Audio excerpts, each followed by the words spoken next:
Hey everybody, welcome back to another episode of FSi DFS Fantasy NASCAR Picks. I'm your host, MegaRuler31. Bear with me this morning.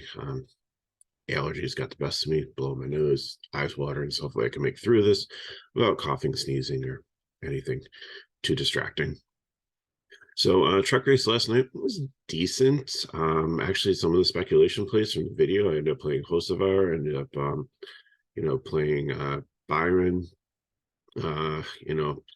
It's doing well. It just seems like cruising, and then they have like these last late rate cautions and go to overtime, and then all chaos breaks loose, and it's just things like your well laid out plan just gets blown to smithereens sometimes. Broke even, not bad. It's fine. I'll take the crowns, move on to today. Didn't lose anything. The one thing is kind of funny because last week I was high on Eckes and he didn't do good as Enfinger. So this week I had like Enfinger, and like I thought Eckes was kind of declining in form, didn't look really good with speed, and then he does well. So funny sport here. So Xfinity race we have here.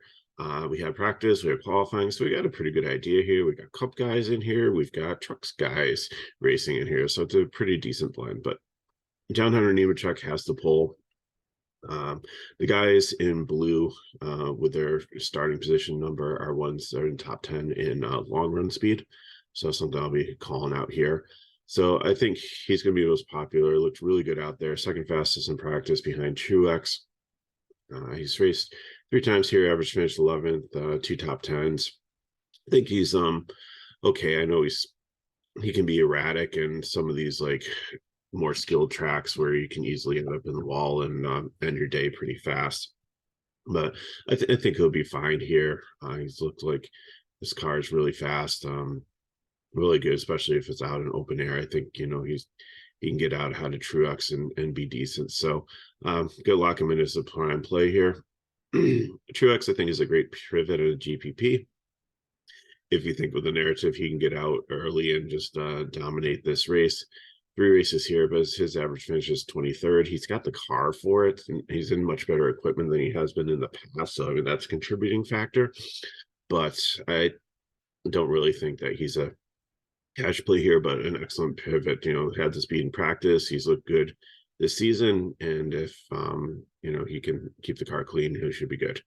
Kyle Larson's starting 3rd. I think a lot of people will pair Larson and Nemechek. I don't know if I want to spend that much salary. I might do it in one lineup, but I think I want to go more balanced. Larson and Xfinity here. Of course, these are his Cup numbers.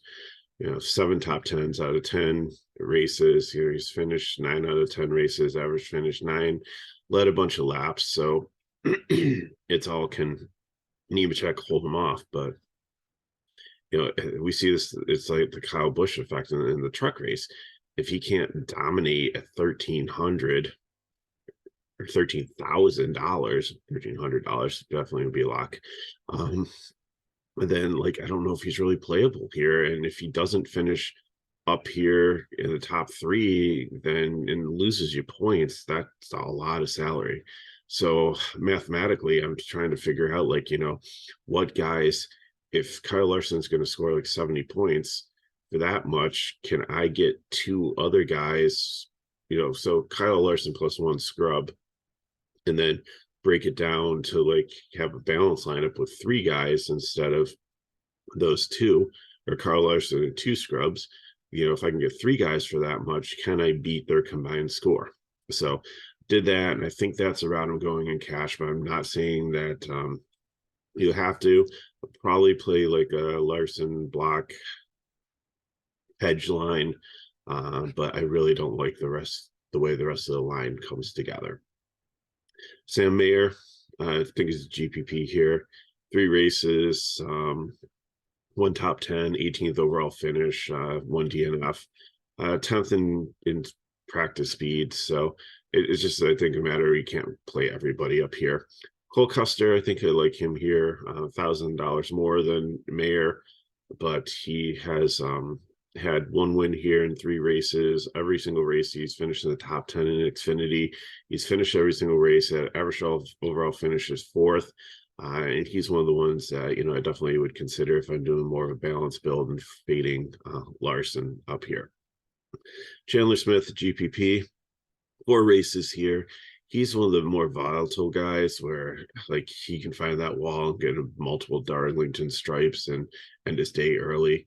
19th overall finish, 1 DNF, 8th in practice. So I think he's definitely someone that you can look at, but I think he's more of a GPP play just because of his volatility. Sheldon Creed is going to be my second prime play here. I think he'll be highly owned. 4th fastest in practice. 2 races here in Xfinity, 1 top 10, average finish at 20th, but he's led the most percentage of laps for laps that he's actually raced here. So I think he's one that wants to get up there, wants to be up front. And in the truck race, he raced 3 times here and he won twice. So looking at that, I think I'm going to lock him in as my other prime play. 86, I like the salary there. I don't know. It's hard to get him in with the Larson lineup, but I really, really like him. Parker Retzloff here. Like, he's just been hanging around up here. They're much better on plate tracks. Qualified a little bit better than his practice. So that kind of scares me. In his 4 composite races that he's raced, it's been mostly Dover. I think he had 1 Homestead and 1 Auto Club race, like 17th overall, like hasn't led any laps, no top 10s. So that kind of concerns me that he's going to be moving backwards a little bit and losing me some points. So 6,500 GPP, and I don't think this is the race to play him here.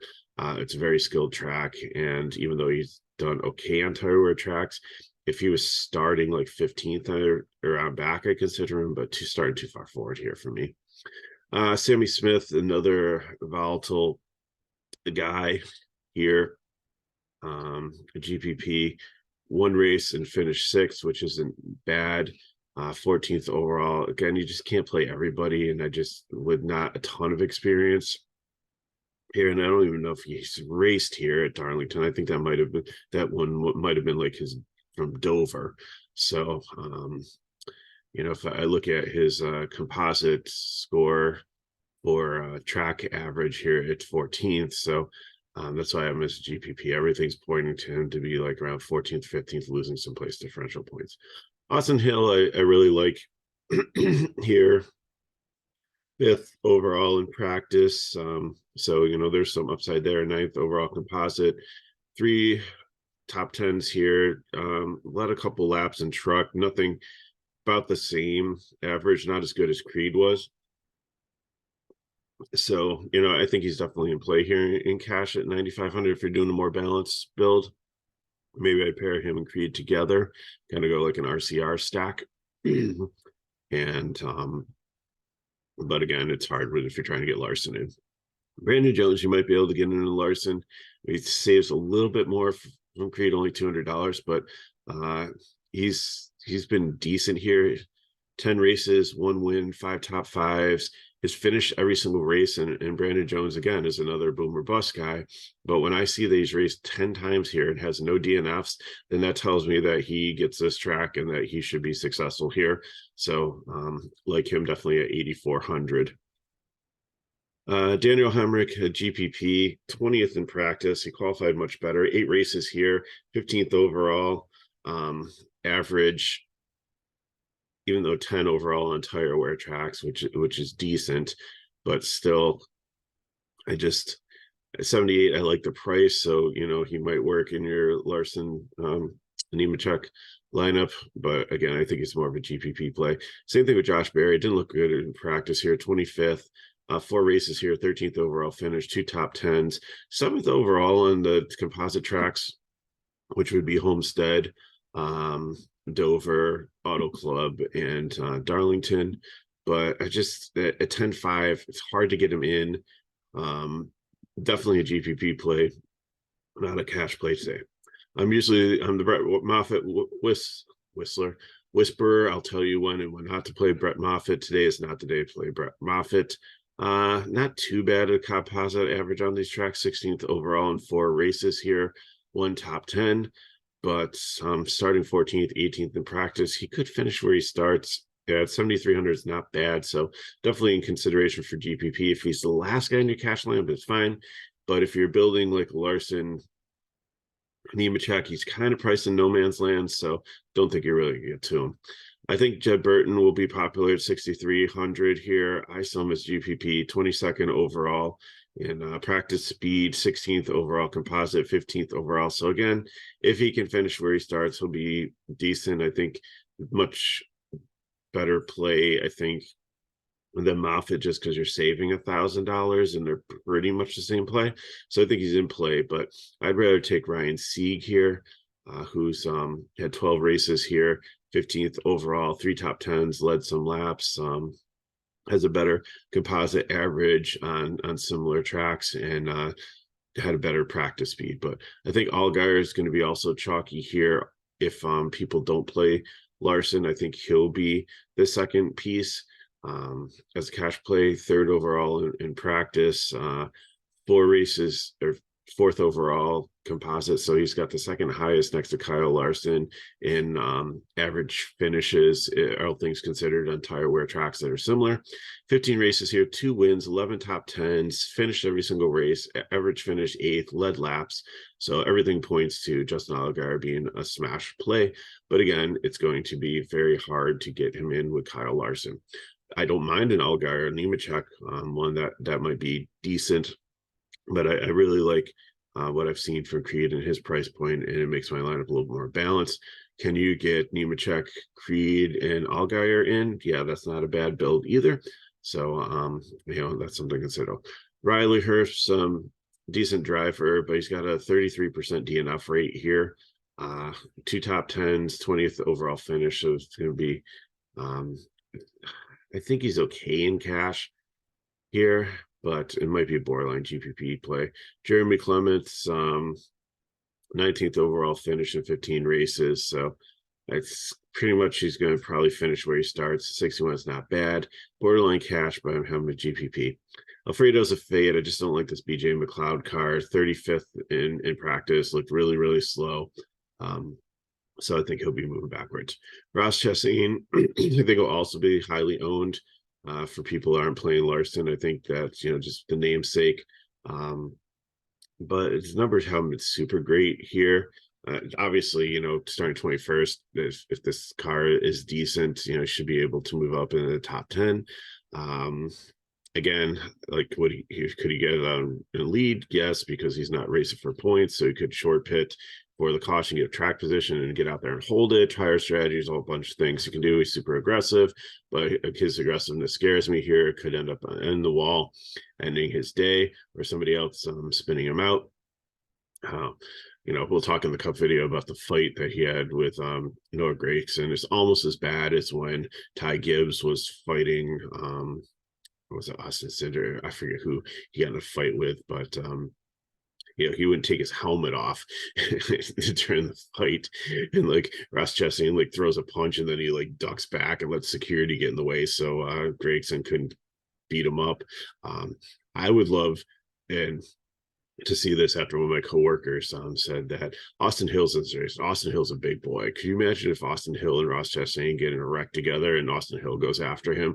I don't think any security dudes are going to keep that dude back from pounding Ross Chastain. So hopefully that doesn't happen, but it would be kind of interesting to see. Sage Cram's a fade, 31st overall. Finish in 4 races and these different types of tracks. So I'm not interested in him, even though Alpha Prime's car is just starting way too far forward. Parker Klingerman thinks he's going to be very popular. He was in the truck race. Has some mechanical issues. I don't really see it. I see some upside here. He did have good top 10 long run speed. So, definitely in play here at 7,500 if you can get him in your lineup. I'm fine with that, but I don't feel he's the priority. 2 truck drivers here. You have Heim and Hocevar. Heim had a good truck, led a lot of laps, took tires late, was working his way back up, just couldn't quite get there. Hocevar had a good finish. That's not one of his better tracks, even though he's got a 5th overall finish. Practice speeds were okay, so I think both of them you can play to round off your cash lineups as fill-ins. looking at their truck series and a host of our, even though he's in the 7-7 Inspire, and this is like the first time it's debuting in the Xfinity Series, it is almost a subsidiary car of Junior Motorsports. They have a Tuck affiliation and everything. So, I mean, it could be decent equipment here. And if he's getting some of the same insight that some of the Junior Motorsports cars are getting, and with their experienced engineers and stuff, then this car could be pretty fast and pretty decent. So, something to keep an eye on. Kaz Grala, GPP didn't look great in practice. Could be okay, but I think it's GPP play, not gonna play in cash. Josh Williams, I like the price on. I've been pretty high on him recently. So he's been in decent form, but this is the type of track where he can get himself into trouble. So I think it's a GPP. Stuff on Parsons, 9th in practice. His long run speed was in top 15. So, and in 3 races, he's finished on average 19th.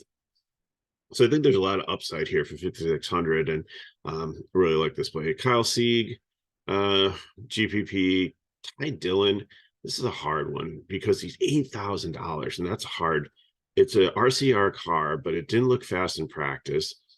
Like, he's had decent numbers in Xfinity Series, 8 races, 19th, but no top 10s or anything. So 8K is a lot to play. GPP, I'll definitely throw him in. Like I said, I might do a Childress stack of Creed, Hill, and him in a GPP, just in case like the other two help him figure it out after practice and qualifying, and he's able to move up a little bit. And he's not a bad driver when he's in good equipment. He's just in such bad equipment in Cup now that it's just it's not working. So someone to keep your eye on. Emerling's a fade. These Emerling Gase cars have just been a disaster. Ryan Ellis, Alpha Primes, GPP, just because he was 40th, almost dead last in practice speed. 5 races here, 29th and 40% DNF rate. So he has found trouble with this track. So GPP, Earnhardt in the Alpha Prime car, I'll take as a cash play. 24th, so almost 10 place differential points there if his practice speed holds up. 24th overall finish. So at 5,400, I like him as a cash fill-in if you're need some low salary relief. Matt Mills is gonna be a fade, another Emily Gase car that I just don't trust. Brendan Poole, for some reason, he's listed as out in DK. I looked on Twitter, I looked on the internet, I looked in blogs and stuff. I couldn't find anything. So just keep your eye on that. If he is in, like, 3 races, 14th overall finish, this JD sports car is decent. He was 6th fastest in practice. So definitely someone that, if he's in and racing and everything's okay, then he'd be a cash play. But I have him as GPP here because I just don't know the situation here. So just keep your eye on that. Greg Alding, GPP. I mean, he can only go up, but he was like so slow that he's probably going to end up like multiple laps down. Joe Graff Jr. Okay, everybody don't fall over. I have him listed as a prime play.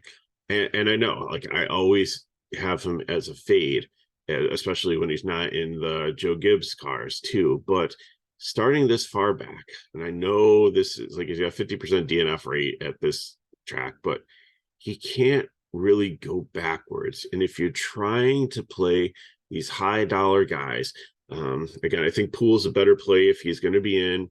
I really like Parsons and Earnhardt, but if you need to go this low, he looked good in practice, 13th overall.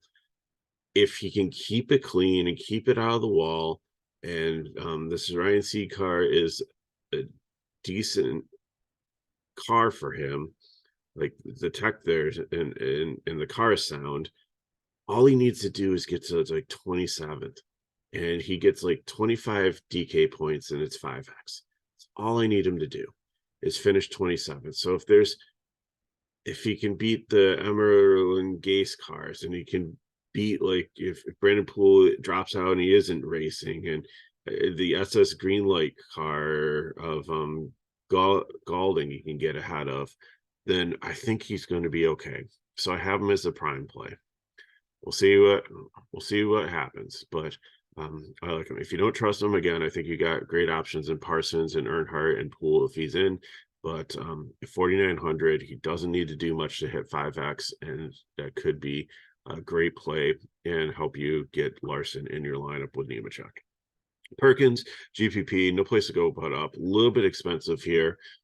36. It's the R Motorsports car, which is they used to have 3 cars here, and now they're focusing on 1.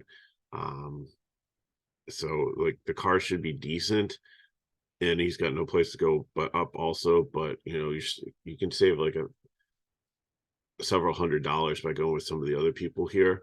But again, he's got the best floor because he can't lose anything. He automatically starts with 2 points.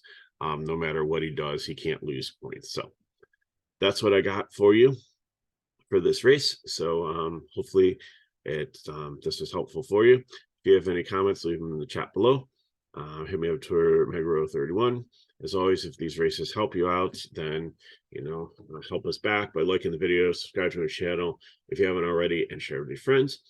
And if you want more information on FSi DFS, to get into our Discord, to get the full course, cash and GPP, any updated information or anything, the link is in the video description. So it's $5 a week. It's like I think $10 for a whole month. Very, very inexpensive. So come sign up, and then you'll be able to get the accurate information for all the races where they're same day practice and qualifying, and I can't get a video out in that compressed time frame. So thanks for watching. Megaro31. Everybody has a good weekend.